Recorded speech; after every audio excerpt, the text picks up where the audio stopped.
नमस्कार, आप देख रहे हैं एएन नाउ का खास कार्यक्रम द एएन नाउ शो। मैं प्रियंका मिश्रा हाजिर हूं दिन भर की खबरों के साथ आप सबसे चर्चा करने के लिए। आज के शो में सबसे पहले हम बात करेंगे वोटर अधिकार यात्रा की, जिसका आज पटना में समापन हुआ, जहां इंडिया गठबंधन के नेताओं का जुटान हुआ। फिर बात करेंगे पीएम मोदी के चीन दौरे की, जहां उन्होंने एससीओ समिट में हिस्सा लिया। फिर ये भी जानेंगे कि उन्होंने अपने संबोधन में क्या कुछ कहा और सभा के दौरान पुतिन से उनकी क्या कुछ बात हुई, और इस सम्मेलन को भारत के लिए एक जीत के रूप में आखिर क्यों देखा जा रहा है। फिर हम बात करेंगे पंजाब की, जहां बाढ़ से लोग हताश और परेशान हैं। आपको ये भी बताएंगे कि पंजाब किस तरह 1988 के बाद एक भीषण त्रासदी का सामना कर रहा है। फिर हम बात करेंगे झारखंड में लागू हुए नई उत्पाद नीति की, और जानेंगे कि इससे झारखंड के बाजार पर क्या असर पड़ेगा। साथ ही शराब के दामों में हुए उलटफेर के बारे में भी जानेंगे। और आखिर में बात करेंगे एसआईआर पर आए सुप्रीम कोर्ट के आदेश की और उस फटकार की जो विपक्षी पार्टियों को लगाई गई है। तो चलिए शुरू करते हैं द एयर नाउ शो।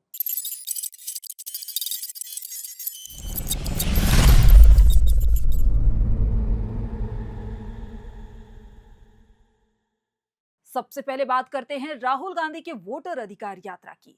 17 अगस्त से शुरू हुई वोटर अधिकार यात्रा का आज अंतिम दिन था। गांधी मैदान से राहुल गांधी का माल्यार्पण कर मार्च की शुरुआत की गई और 3 घंटे के बाद हाई कोर्ट के पास बाबा साहब अंबेडकर को प्रणाम करके इस मार्च को खत्म कर दिया गया। मार्च के दौरान गांधी मैदान से डाक बंगला तक झंडे ही झंडे नजर आए। वोट चोर गद्दी छोड़ के नारे लगते रहे। इस मार्च के दौरान सभा को संबोधित करते हुए राहुल गांधी ने भाजपा और चुनाव आयोग पर गंभीर आरोप लगाते हुए कहा कि देश भर में विपक्षी गठबंधन के वोट चोरी किए जा रहे हैं और इस चोरी के जरिए युवाओं के अधिकार, आरक्षण, रोजगार और लोकतंत्र पर हमला हो रहा है। महाराष्ट्र चुनाव का जिक्र करते हुए राहुल गांधी ने कहा कि महाराष्ट्र में कांग्रेस, एनसीपी और शिवसेना से चुनाव छीना गया। लोकसभा चुनाव के बाद तकरीबन 1 करोड़ नए मतदाता मतदाता सूची में जोड़े जाते हैं।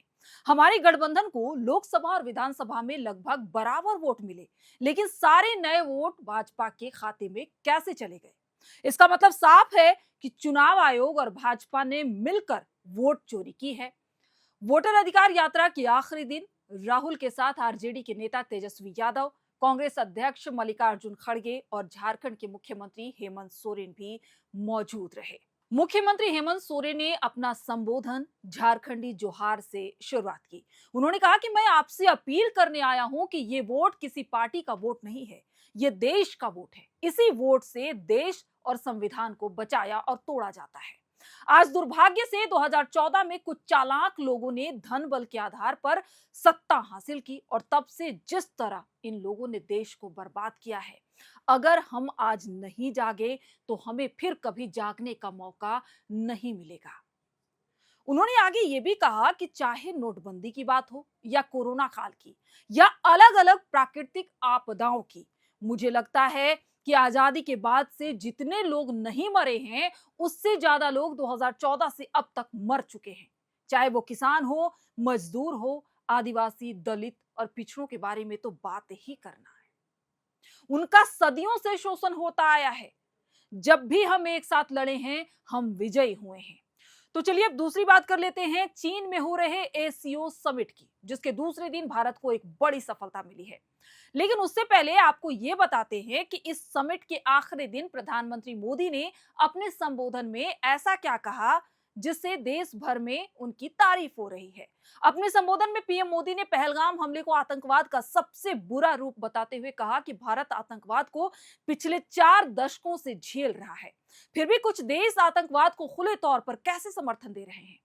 आपको बता दें कि एससीओ समिट में 2 मुलाकातें ऐसी रहीं जिन पर दुनिया की निगाहें टिकी हुई थी, जिनमें पहली पीएम मोदी और चीनी राष्ट्रपति शी जिनपिंग और दूसरी पीएम मोदी और रूसी राष्ट्रपति व्लादिमीर पुतिन की।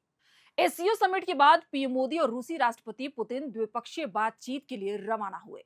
खास बात यह रही कि पुतिन मोदी को अपनी लग्जरी कार ऑरस लिमोजिन में बैठाकर ले गए। रास्ते में दोनों नेताओं के बीच 1-to-1 बातचीत जारी रही।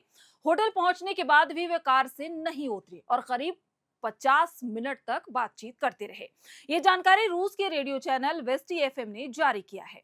बाद में क्रेमलिन प्रवक्ता दिमित्री पेस्कोव ने भी पुष्टि की कि दोनों नेताओं ने कार में लगभग 1 घंटे तक बातचीत की है। ऐसे में मॉस्को के राजनीतिक विश्लेषकों का मानना है कि कार में हुई ये चर्चा शायद दोनों नेताओं के बीच सबसे अहम और गोपनीय बातचीत रही, जिसमें ऐसे मुद्दे भी शामिल थे जिन पर सार्वजनिक रूप से बात नहीं की जानी थी। वहीं चीन के राष्ट्रपति शी जिनपिंग के साथ रविवार को हुई मुलाकात में दोनों नेताओं ने सीमा मुद्दों पर संवाद बढ़ाने और व्यापारिक संबंधों को संतुलित करने की जरूरत पर जोर दिया। अब बात कर लेते हैं उस सफलता की जिसका जिक्र हमने शुरुआत में ही किया था। समिट के दौरान पाकिस्तानी पीएम शहबाज शरीफ की मौजूदगी में एससीओ के घोषणा पत्र में पहलगाम हमले की निंदा की गई। एससीओ के घोषणा पत्र में कहा गया कि इस हमले के अपराधियों, आयोजकों और उन्हें समर्थन देने वालों को सजा दिलाना जरूरी है। ध्यान देने वाली बात यह है कि इससे पहले जून में हुई रक्षा मंत्रियों की बैठक के दौरान एससीओ के घोषणा पत्र में पहलगाम हमले का जिक्र भी नहीं था। इसे लेकर भारत ने नाराजगी भी जताई थी, साथ ही इस पर साइन करने से इनकार कर दिया था। लेकिन अब एससीओ के घोषणा पत्र में पहलगाम हमले का जिक्र और उसे पाकिस्तानी पीएम के सामने पढ़ा जाना भारत की एक बहुत बड़ी कूटनीतिक जीत के रूप में देखी जा रही है। चलिए अब बात कर लेते हैं पंजाब प्रांत की, जहां बाढ़ से लोग हताश और परेशान हैं। पंजाब में 3 सितंबर तक सभी स्कूलों को बंद कर दिया गया है। 1 सितंबर से शुरू होने वाली 10वीं और 12वीं की प्रैक्टिकल परीक्षाएं भी अगले निर्देश तक स्थगित कर दी गई हैं। कारण है पंजाब में बाढ़। राज्य के 9 जिलों के 1312 गांव बाढ़ के चपेट में है। जानकारी के अनुसार पंजाब के ये 9 जिले फाजिलका, फिरोजपुर, कपूरथला, पठानकोट, तरनतारन, होशियारपुर, मोगा, गुरदासपुर और बरनाला हैं। बाढ़ की लहरों से पंजाब के प्रभावित इलाकों में हड़कंप मचा हुआ है। बीते दिन रविवार को अचानक रावी नदी का जल स्तर बढ़ने से धूसी बांध टूट गया। पानी बांध से निकलकर 15 किलोमीटर दूर शहरों तक जा पहुंचा, जिसमें 80 गांव डूब गए। हालांकि राहत और बचाव कार्य के लिए एनडीआरएफ की 11 टीमों को राज्य के 4 जिलों पठानकोट, होशियारपुर और रूपनगर में एक्टिव किया गया है। इस बाढ़ के कारण राज्य में बहुत सी ऐसी घटनाएं भी देखने को मिल रही है जिसके चपेट में आते ही लोग जान से तुरंत हाथ धो बैठ रहे हैं। यह घटना फाजिलका के अबोहर की है, जहां बरसात के कारण मोहल्ले में एक मकान का छत गिर गया, जिसके नीचे 60 साल की एक वृद्ध महिला आ गई, जिससे उसकी मौके पर ही मौत हो गई। मौसम विभाग ने आज बारिश का हाई अलर्ट भी जारी कर दिया है। सुल्तानपुर लोधी में काली बेई नाम की नदी भी खतरे के निशान से ऊपर बह रही है। ऐसे में मौजूदा हालात को देखते हुए सूबे के मुख्यमंत्री भगवंत मान ने प्रधानमंत्री को पत्र लिखकर केंद्र सरकार से 60,000 करोड़ रुपए का रुका हुआ फंड तुरंत जारी करने की मांग की है। सरकारी आंकड़ों का कहना है कि साल 1988 के पंजाब बाढ़ में जहां 11,20,000 क्यूसेक पानी आया था, वहीं 2025 के इस बाढ़ में अब तक 14,11,000 क्यूसेक पानी आ चुका है। ये सरकारी आंकड़े और इतिहास गवाही दे रहे हैं कि पंजाब के लिए ये अब तक की सबसे बड़ी बाढ़ है। वहीं रेस्क्यू और राहत बचाव की बात करें तो अब तक 14,936 लोगों को रेस्क्यू कर सुरक्षित स्थानों तक पहुंचाया जा चुका है। राज्य के बाढ़ प्रभावित इलाकों में 122 राहत शिविरों में 6,852 लोगों को ठहराया गया है। सूबे के राजस्व मंत्री के अनुसार अमृतसर के 93, बरनाला के 26, बठिंडा के 21, फतेहगढ़ साहिब के 1, फाजिलका के 92, फिरोजपुर के 107, गुरदासपुर के 324, होशियारपुर के 86, जालंधर के 55, कपूरथला के 123, लुधियाना के 26, मालेरकोटला के 4, मानसा के 77, मोगा के 35, पठानकोट के 81, पटियाला के 14, रूपनगर के 2, संगरूर के 22, मोहाली के 1, एसबीएस नगर के 3, श्री मुक्तसर साहिब के 74 और तरन तारन के 45 गांव बाढ़ के चपेट में है, जिनकी कुल संख्या 1,312 है। तो चलिए अब बात कर लेते हैं झारखंड की आज की सबसे बड़ी खबर की। नई उत्पाद नीति पर सरकार का पक्ष रखते हुए उत्पाद एवं मद्य निषेध मंत्री योगेंद्र प्रसाद ने रविवार को मीडिया से बातचीत के दौरान कहा कि अन्य राज्यों जैसे दिल्ली, कोलकाता से आने वाली प्रीमियम ब्रांड की शराब की बिक्री से राज्य सरकार के राजस्व में पहले जहां नुकसान होता था, उसमें अब कमी आएगी। दूसरे राज्यों जैसे अब झारखंड में भी प्रीमियम ब्रांड्स की शराब उपलब्ध होगी। शराब दुकानों के आवंटन में अपनाई गई लॉटरी प्रक्रिया की पारदर्शिता और इससे राजस्व में हुई बढ़ोतरी के पूछे सवाल पर भी उत्पाद मंत्री ने जवाब देते हुए कहा कि राजस्व बढ़ोतरी पर अभी विभाग के स्तर पर समीक्षा की जा रही है। करीब 7500 आवेदनकर्ता आए थे, जिनसे करीब 1000 करोड़ रुपए विभाग को मिले हैं। इसमें आवेदन शुल्क 2% की जमा राशि और अन्य टैक्स शामिल किए गए हैं। विभाग के स्तर पर अगले 2 से 3 दिनों में यह समीक्षा की जाएगी कि कितनी राशि वापस करनी होगी, कितना एडजस्ट करना होगा। उसके बाद ही यह बताना संभव होगा कि विभाग को कितनी राशि के रूप में राजस्व को फायदा मिला है। हालांकि पहले दिन दुकानदारों को पुराने प्रिंट रेट पर शराब मिलेगी। नई दरों पर बेचने के लिए दुकानदारों को एमआरपी का बोर्ड लगाना होगा। सोमवार को वाणिज्यकर विभाग सर्कुलर जारी करेगा। इसके बाद नई प्रिंट रेट वाली शराब दुकानदारों को मिलेगी। और अंत में बात कर लेते हैं एसआईआर पर आए सुप्रीम कोर्ट के आदेश पर। बिहार में एसआईआर को लेकर सुप्रीम कोर्ट का बड़ा आदेश आया है। अब 1 सितंबर के बाद भी आपत्तियां स्वीकार की जाएंगी। जिन लोगों के नाम लिस्ट में नहीं है, उनकी मदद के लिए वॉलंटियर्स नियुक्त होंगे। सुप्रीम कोर्ट ने राजनीतिक दलों को और हटाए गए मतदाताओं को दावे दायर करने में मदद करने के लिए पैरा लीगल वॉलंटियर्स नियुक्त किए हैं।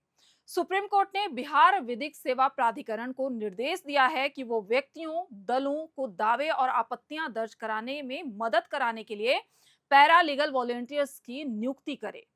जस्टिस सूर्यकांत ने स्पष्ट किया कि आधार को सत्यापन के उद्देश्य से एक दस्तावेज के रूप में लिया जाएगा, लेकिन ये केवल पहचान के प्रमाण के रूप में होगा। उन्होंने कहा कि अदालत आधार की स्थिति को किसी बड़ी पीठ के फैसले या आधार अधिनियम की धारा 9 से आगे नहीं बढ़ा सकती। प्रशांत भूषण ने यह भी कहा कि पहले आधार स्वीकार नहीं किया जा रहा था, लेकिन अब अदालत के आदेश के बाद इसे 11 सूचीबद्ध दस्तावेजों में से एक के रूप में जोड़ दिया जा रहा है। चुनाव आयोग ने अदालत को बताया कि 7.24 करोड़ मतदाताओं में से 99.5% लोगों ने दस्तावेज जमा कर दिए हैं। लेकिन ये हैरानी की बात है कि ज्यादातर राजनीतिक दल और मतदाता नाम हटाने के लिए आवेदन कर रहे हैं, जोड़ने के लिए नहीं। जस्टिस सूर्यकांत ने दोहराया कि चुनाव आयोग की मैनुअल प्रक्रिया एक संस्थागत प्रतिबद्धता है और उसका पालन किया जाना चाहिए। प्रशांत भूषण ने आरोप लगाया कि आयोग इसका पालन नहीं कर रहा है। सुनवाई के अंत में सुप्रीम कोर्ट ने बिहार विधिक सेवा प्राधिकरण को निर्देश दिया कि वो राजनीतिक दलों और हटाए गए मतदाताओं को दावे और आपत्तियां दर्ज कराने में मदद के लिए पैरा लीगल वॉलंटियर्स नियुक्त करे। आरजेडी ने मतदाताओं को ड्राफ्ट वोटर लिस्ट पर आपत्ति जमा करवाने, दावा करने की अंतिम तारीख को बढ़ाने की मांग सुप्रीम कोर्ट से की है। याचिका में यह कहा गया कि 22 अगस्त की सुनवाई से पहले ड्राफ्ट वोटर लिस्ट में छूट गए करीब 84,305 लोगों ने अपना दावा पेश किया है। उसके बाद 27 तारीख को यह संख्या करीब दोगुनी हो गई है। याचिका में कहा गया कि बहुत सी जगह पर सिर्फ आधार कार्ड वाले लोगों के दावे को चुनाव अधिकार स्वीकार नहीं कर रहे हैं। प्रशांत भूषण ने कहा कि इस मामले में कई मुद्दे हैं। एक मुद्दा यह भी है कि आपत्ति का समय बढ़ाने के लिए समय मांगा गया था। जस्टिस सूर्यकांत ने कहा कि एक तो आपत्ति दाखिल करने के लिए समय बढ़ाने के लिए है, वहीं दूसरा 22 अगस्त के आदेश की पब्लिसिटी के लिए है। जस्टिस सूर्यकांत ने कहा कि आधार कार्ड का वेरिफिकेशन दस्तावेज के रूप में ही किया जाएगा। तो आपको आज का हमारा ये खास कार्यक्रम द एयर नाउ शो कैसा लगा? अपनी राय हमें कमेंट करके जरूर बताएं और किन खबरों को आप इस शो में ऐड ऑन करना चाहते हैं वो भी आप हमें लिखकर बता सकते हैं। आप हमारे चैनल को ज्यादा से ज्यादा सब्सक्राइब करें, क्योंकि आपका साथ हमारे लिए बेहद महत्वपूर्ण है। और हाँ, आप सबके लिए हम अपने चैनल पर एक नया शो लेकर आ रहे हैं, जिसमें हम इतिहास की कहानी बताएंगे, राजनीति से जुड़ी कहानी बताएंगे। जो अनछुए पहलू हैं, जो आप जानना चाहते हैं, चाहे वो 90 का दशक हो या 80 का दशक हो, उन तमाम इतिहास के पन्नों को समेटकर हम लेकर आ रहे हैं एक नई कहानी, किस्सा गोई, जो हर शनिवार रात 8 बजे आएगा। तो देखना ना भूलें और हमारे साथ जुड़े। आप सभी का शुक्रिया। शुभ रात्रि।